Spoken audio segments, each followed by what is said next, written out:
They say, is full of unexpected surprises, one you can never imagine to be your case.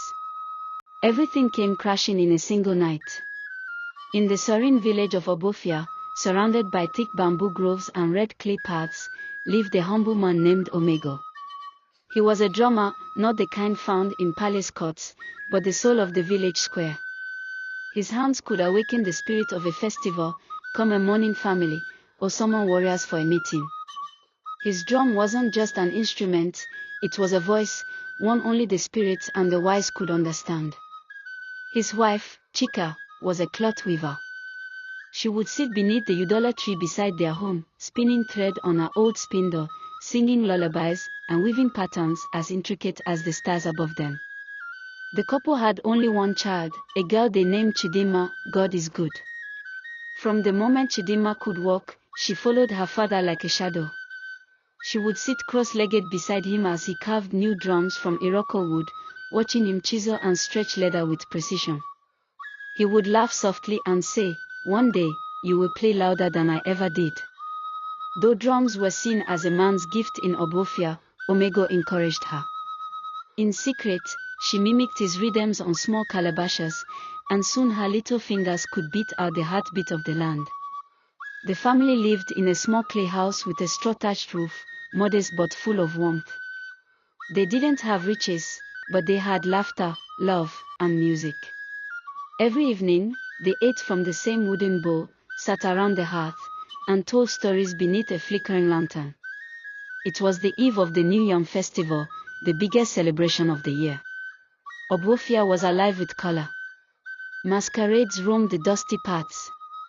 Dancers practiced under moonlight. Palm wine flowed freely. Chidinma, now 13, was asked by her mother to deliver a bowl of food to their neighbor, Mama Obiajili. "Don't take too long, Ma. And be careful with the fire," Chika warned, pointing at the candle she had lit for light.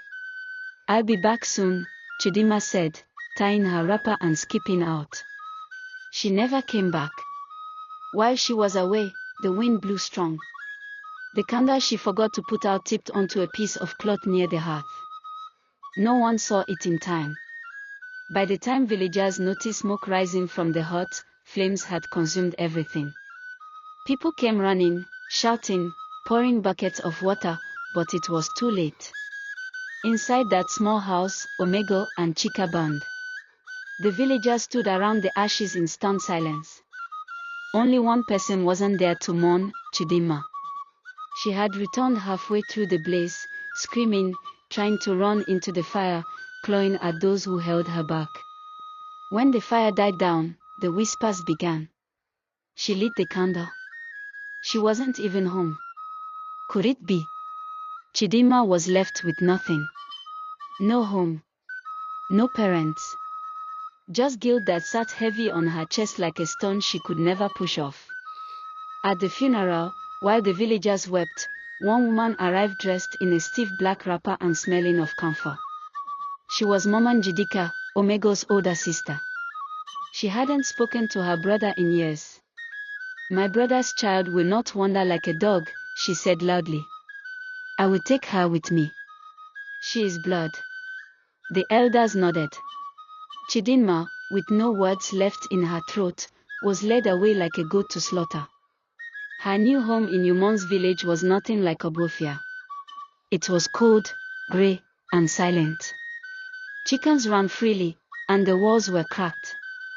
Her uncle, Okafor, was a drunk, always shirtless, always scowling. Njidika ran the home like a prison warden. Chidinma slept on a mat near the kitchen. Her days began before the cocks crowed, fetching water, sweeping, cooking, scrubbing clothes. Her hands blistered. Her feet cracked.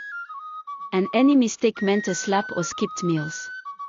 "She killed her parents and brought death to this house," Mama Njidika would say, loud enough for neighbors to hear.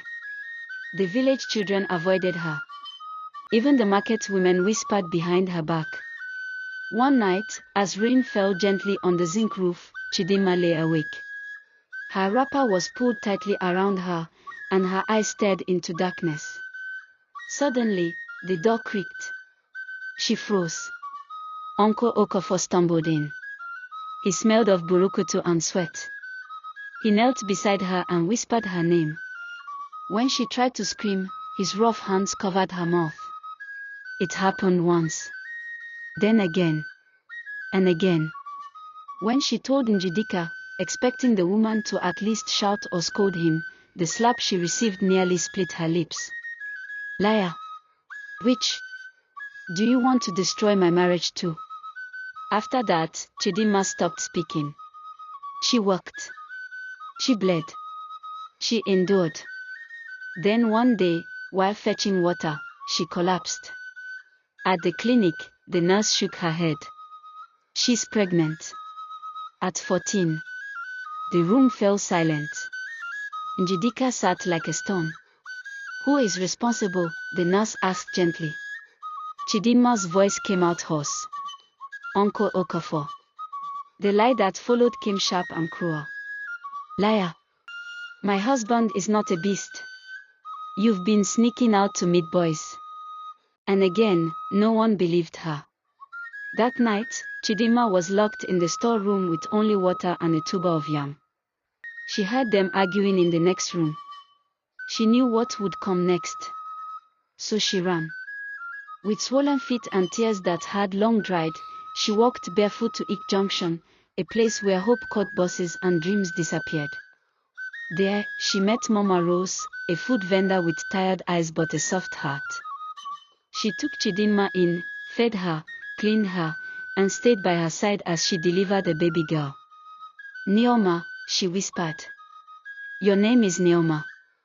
Mama Rose gave Chidinma a place in her home and a job at her small tailoring shop. Every day, the girl sewed quietly, raised her child, and tried to rebuild what the fire had stolen. Years passed. Chidinma became a skilled tailor. Then a speaker. Then a voice. A university student interviewed her for a documentary on forgotten girls. Her story went viral. Invitations came. First from a women's group. Then a radio station. Then a national TV show. She never exaggerated. She never screamed. She simply told the truth. I was a child. I made a mistake. I was a victim. They called me a liar. I was in pain.